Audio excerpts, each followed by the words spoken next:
Okay, so we will be talking about pure substances. Now, ano ba yung mga pure substances na yan? Okay? On our discussion, a pure substance simply means that a working substance whose chemical composition remains the same even if there is a change in the phase. Okay? So, hindi nagbabago yung kanyang chemical composition. Like water, di ba? Yung water, nagbabago lang yung kanyang phase. You turn water into ice, you turn water into steam. And then after some time, when the properties of water, it cooled down, it heats up, it will just turn back to its original composition, which is water again. Now, a pure substance is also a substance that has a fixed chemical position composition throughout. So, ibig sabihin, it does not change. Okay, meron tayong water, check. Nitrogen, diba? Meron liquid nitrogen. Helium, yun pa rin siya. And carbon dioxide. Some of those, you solidify it, you liquefy it, they will still remain as is. Okay? So, for example, all of them are pure substances. Now, ito yung diagram nila. A pure substance simply means it can be turned back to its original state. If it came from solid, it will become liquid and then into gas. And then, pwede rin naman yung gas to solid to liquid. It just simply returns back to its chemical composition originally. Now, yung, yung tawag doon, if you turn a solid into liquid, okay, that is liquefaction. Okay? You need what you call a heat of fusion value. That is the amount of energy you need to turn solid into liquid. Okay? It fuses. Now, if you want to solidify liquid to solid, that is latent heat of, no, baliktad ito. Dapat solid to liquid. Ibig sabihin, liquefaction. Heat of fusion yon. You want to turn liquid into gas, that is heat of vaporization. Okay? Now, you want to turn gas into liquid, you have to condensate the gas. Ibig sabihin, you cool down the vapor in order for it to turn it back into a precipitate or condensate, which is a liquid form ng inyong substance. Now, the process of making solid into gas is what you call sublimation. Diba yung ating alcampor, yung nilalagay natin sa ating mga aparador para mawala yung mga ipis. You call that as a mothball. Diba? It turns into solid and after some time, that solid will become smaller because yung solid na yun quickly becomes into gas. So what happens is, it vaporizes. Okay? Now, yung pure substances mo, there is air, liquid water into ice, a gaseous water and ice. Okay? So, ano yung mga not a pure substance dyan? Air ba is a pure substance? Actually, air is a composition of vapor and humidity. Okay? Moisture and vapor. Kaya yung air mo, ibig sabihin yan, di ba, parang meron kang beer, malamig na beer. After some time, yung beer mo parang namamawis. Okay? Halumigbig ang tawag doon sa pawis niya. That is what you call a dew. Kung saan, yung equilibrium ng cold body and hot body, okay, which is air, substance of air, when it came in contact with the cold body, suddenly, yung kanyang vapor doon, it condensates. Okay, nagiging dew. So, liquid air and gaseous air are not pure substances. Why? Okay, they no longer chemically homogeneous because of different components of air. It condenses at different temperatures. Eh, ang air natin is composed of different substances, nitrogen and oxygen. Okay? Hindi mo naman pwede extract yun without you lowering the temperature and pressure of air or heating up the air.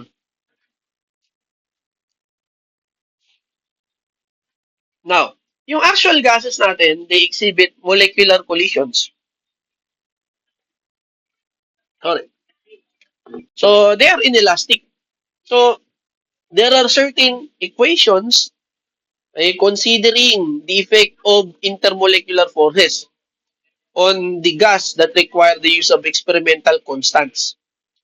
So, to simplify the mathematical procedures in dealing with the problem solutions of the gases, So, ginagawa natin, tinatawag natin yung idealization of behavior of gases. So, dun papasok yung ating topic na ideal gas.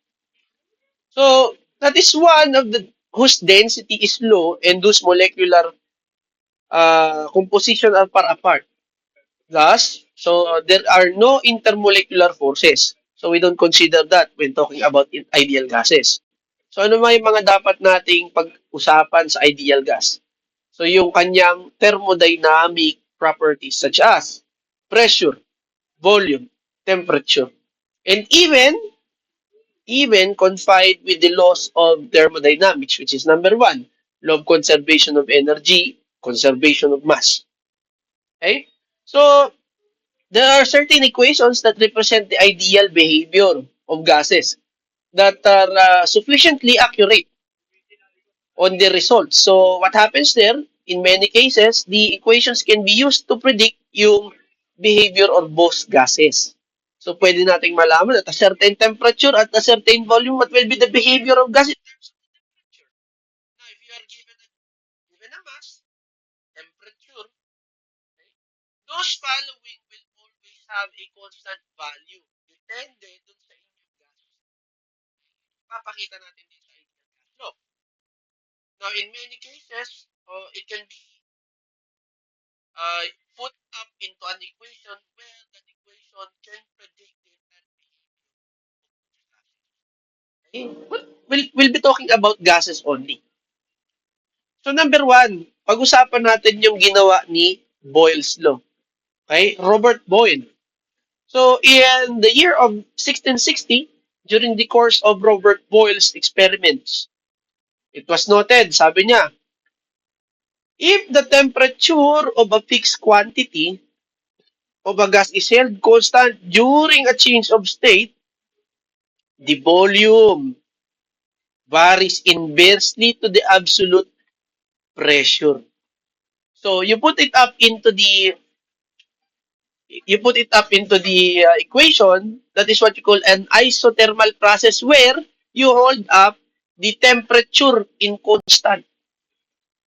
So, sir, sabi mo, okay, dito sa unang sinabi dyan, okay, in many cases, yung equations can be used to predict the behavior of most gases and results obtained may be used as a basis for design and performance purposes. Okay. I-drawing natin siya. If you have a certain quantity of the gas, okay, this is point 1. You'll make it into process. Okay, ito yung gas. We know that if wala tayong energy exchange there, okay, you'll just simply squeeze the gas. Okay, taasan mo yung temperature ng gas. What will happen to the behavior of the gas? We say that the mass initial is equal to the mass final.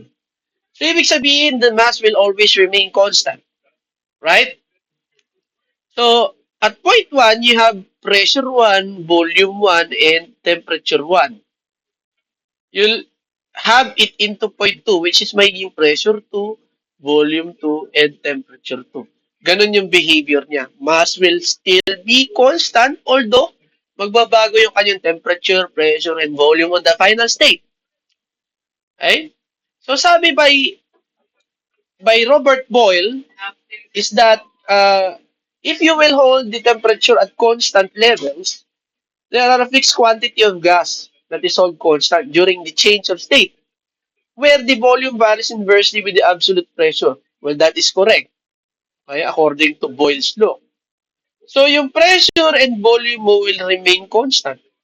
Okay? If you hold the temperature at constant, okay, so ibig sabihin, yung pressure natin, you hold temperature constant under Boyle's law, okay? Yung pressure and volume natin will remain the same after the process of having it.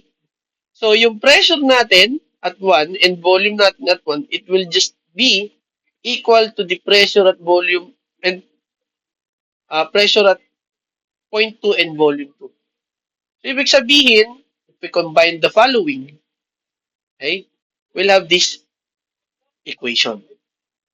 Okay? So if you hold the temperature constant, that is the resultant.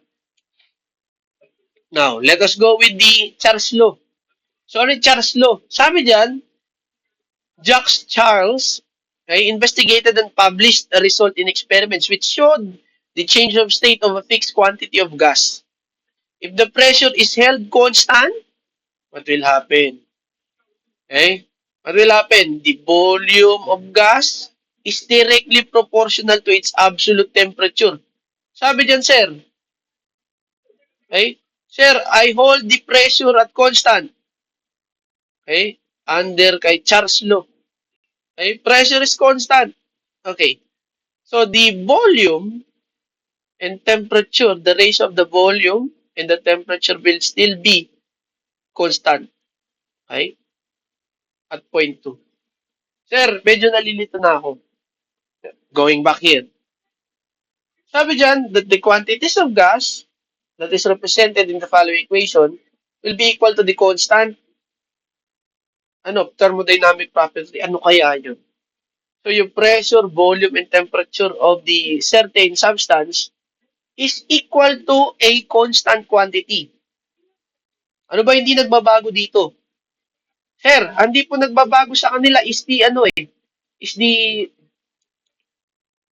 mass. Okay. We call this as the combined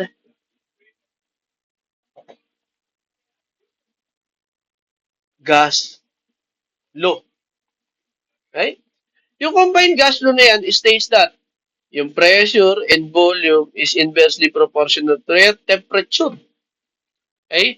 And if they are held at a certain levels, it is quantifiable to the mass of a certain gas, where that gas as a universal constant.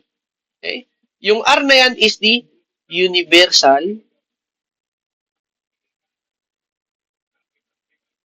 okay, universal gas constant.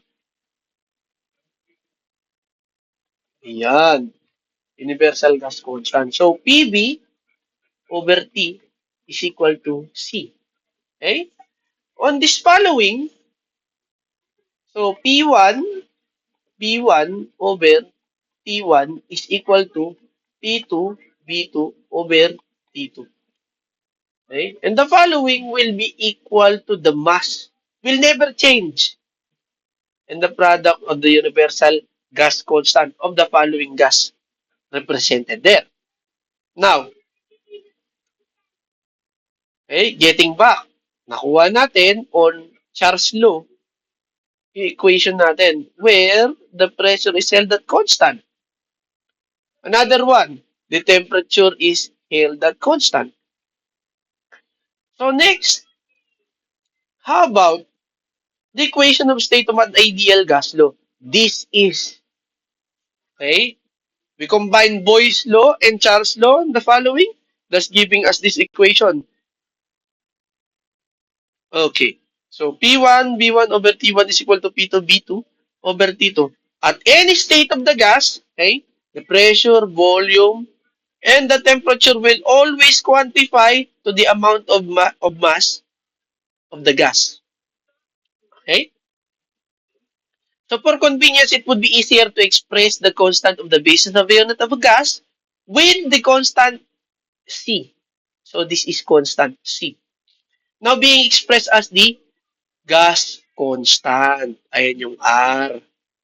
Okay?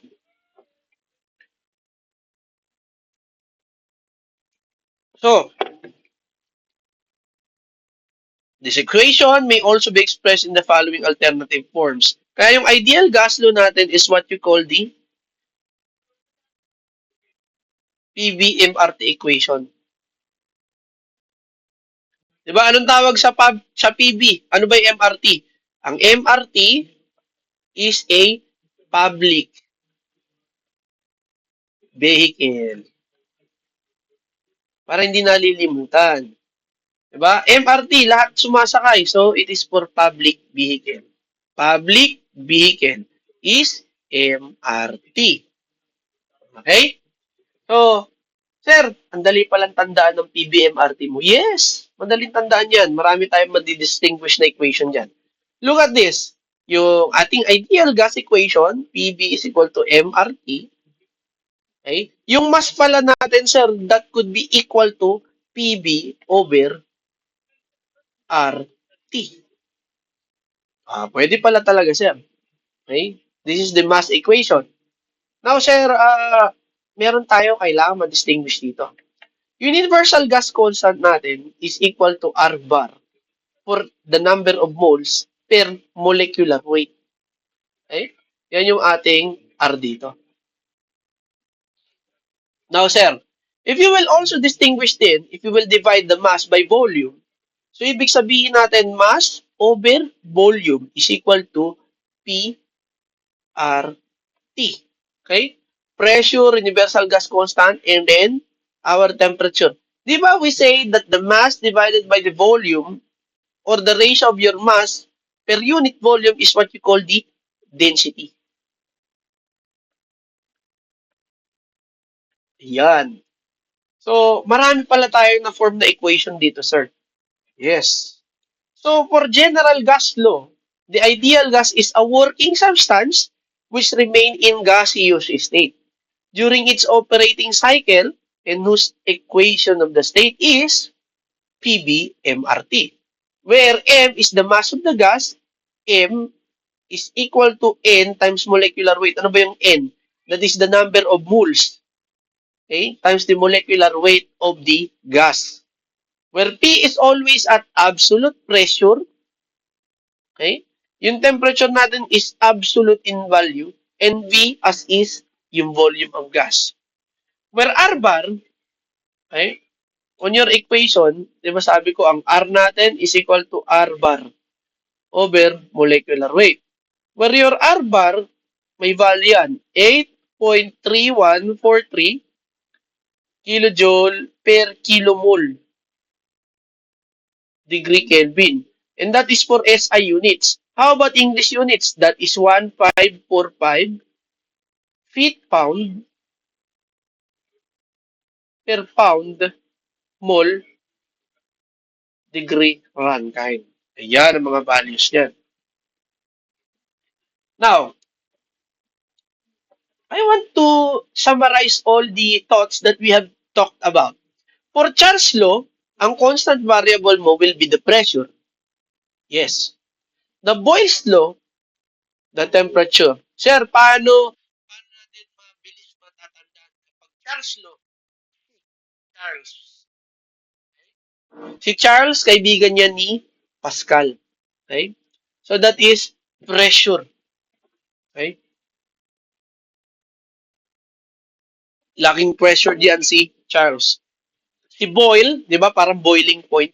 That is, hold constant mo yung temperature. So these are value equations. Si Gay-Lussac. Okay? Ayokong maging gender sensitive ito. Gay-Lussac, ibig sabihin, the volume is held constant. Now, for Avogadro's law, okay, saka natin discuss yan. So, the pressure and temperature are held constant. So, what will be it now? So, that is yung B1 divided by N, the number of moles to, number of moles sa Avogadro. Okay? The number of moles, okay, divide dun sa ating volume. Now, for the combined gas law, there is none held constant there. Oh. Continuing, R is constant for specific gas and is related to the universal gas constant and the molecular mass by M. Since the molecular mass, M, malaki yan, molecular mass or molecular weight, is defined as the mass in kilograms of 1 mole with the number of moles N given, okay, the total mass M is equated here. Pag binasa mo, M, N, M. Diba? M in M. Yan. So, M, yung maliit na M is the number of moles. Okay, mass. Okay, mass in kilogram, kg. Yung N mo is number of moles. Okay? Tapos yung M ay yung kilogram per mole. O, di cancel ito. Ang lalabas niya, kilograms. So, let us go with specific heat. Sabi dyan, in order for it to turn the gas into another state, you need the following value. So, that is the constant of specific heat. Letter C. The specific heat of a substance, okay, nakyan natin yung kanyang font para makita natin na maigi. The specific heat of a substance is defined as the quantity of heat required to change the temperature of unit mass through 1 degree. So, ibig sabihin dito, ano ba yan? Yung specific heat is equal to kilojoule per kilogram degree Kelvin. It is the amount of energy per unit mass in order for to raise up or lower down the substance's temperature. Okay. So the relations of specific heat of an ideal gas, if there is a constant pressure, Cp is equal to Kr over K minus 1. Sir, mahirap naman yan. Mamaya paliwanag ko sa inyo. At constant temperature naman, yung Cv is equal to R over K minus 1. Okay? Sir, medyo hindi namin maintindihan. Okay, paintindihan natin dyan. Okay. Yung at constant pressure, okay, this is what you call specific heat. At pressure constant. Yung Cv, specific heat, at temperature constant. Okay? Now, yung gas natin behaves at different points where you held the pressure constant and temperature constant. Okay? But definitely, they will absorb energy in the form of heat. So, yung Q natin. Okay? So, sir, a certain gas, di ba? Pwede mong i-hold yan at constant pressure and constant volume. Now, if you get the ratio between Cp and Cv, this is what you call the specific heat ratio.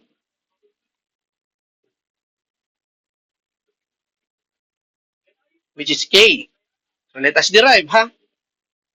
So, yung ating universal gas constant simply is Cp minus Cv.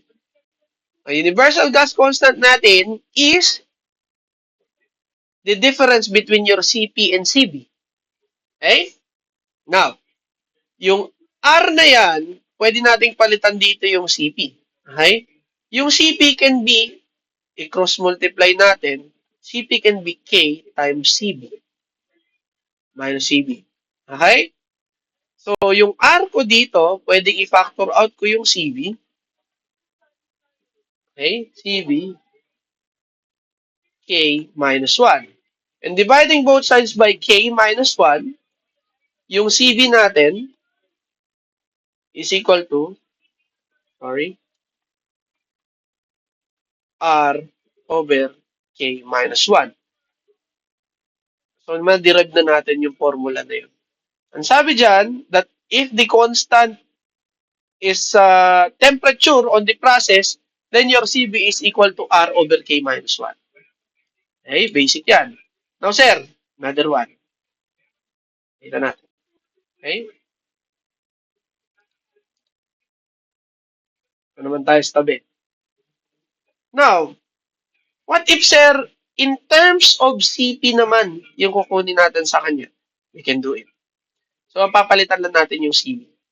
So, sir, what if yung R natin is equal to Cp minus Cv? And in terms of Cp natin is solved. In here, on your specific ratio, okay, on your specific ratio, i-cross multiply natin yung dalawa, R will be equal to Cp minus Cp over R. Furthermore, pwedeng ganito gawin natin. Hindi pala R to, sorry. That is K. Okay, this is K. Sir, pwede ba i-cross multiply ko itong dalawa? Yes, you can do it. So, R equal to, factor out ko na si Cp. 1 minus 1 over K.